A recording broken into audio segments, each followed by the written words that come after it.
une première en Normandie, le Horse and Coaching. On connaît tous le film L'homme qui murmurait à l'oreille des chevaux. C'est un peu le même principe. Le cheval a la capacité de comprendre l'homme via son attitude, son regard et son énergie.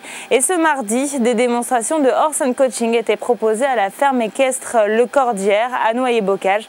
Un reportage de Sophie Woussen. Le but, c'est de ne pas tout de suite le mettre dans le rouge. Allez, trop égalo quoi. Donc le mettre en mouvement de là où vous êtes et après prendre votre place. On met en face un cheval en liberté, une personne au milieu d'un rond de longe et on lui demande de mettre en mouvement, de créer ce climat favorable en mettant le cheval en mouvement, en lui donnant une place. Le cheval va mettre en évidence les qualités de référent ou pas, les qualités managériales d'un chef d'entreprise ou d'un manager, enfin, en tout cas de quelqu'un qui a à exercer une autorité. Ok, on laisse repasser au pas, voilà, ok.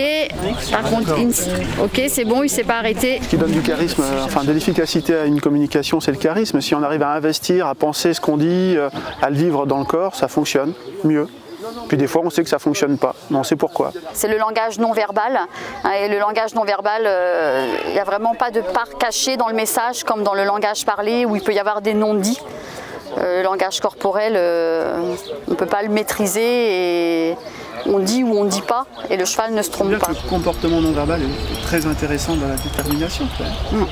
Le cheval est un animal très émotionnel et c'est une proie dans la nature, donc ses sens sont perpétuellement en éveil.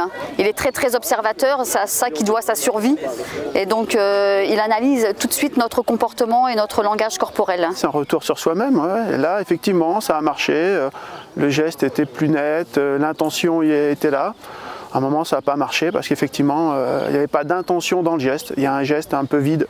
Voilà, c'est ça. Et puis, c'est intéressant de le voir aussi à travers un animal avec lequel on ne peut pas utiliser le langage.